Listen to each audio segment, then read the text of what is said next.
ഞാൻ ഇതെല്ലായിടത്തും പറഞ്ഞു നോക്കിക്കോ, ഞാൻ എല്ലായിടത്തും. മോളെ അർച്ചനെ ഒന്നവിടെ നിന്ന് ചേട്ടൻ പറയുന്ന കേട്ടിട്ടെന്ന് പോയി. ചേട്ടനാ? ഏത് ചേട്ടൻ? ഞാൻ പറയുന്ന പറഞ്ഞിരിക്കും.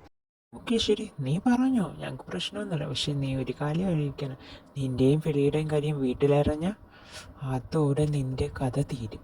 അപ്പം എങ്ങനെ? ഇപ്പം നിങ്ങൾ എന്താ പറഞ്ഞത്? പാവം അച്ചു, ഒന്നും മനസ്സിലായില്ലേ? പറഞ്ഞുതരാം. അതിനെന്നെ ഞങ്ങളിവിടെ നിൽക്കുന്നത്.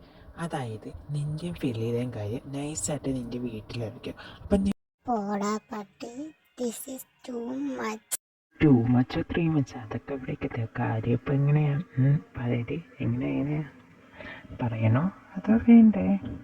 പോടാ അവിടുന്ന്. അതൊക്കെ അവിടെ ഇരിക്കട്ടെ. ഞാൻ ഫിലിച്ചനെ ഇഷ്ടമാണെന്നുള്ള കാര്യം നീ എങ്ങനെ അറിഞ്ഞു?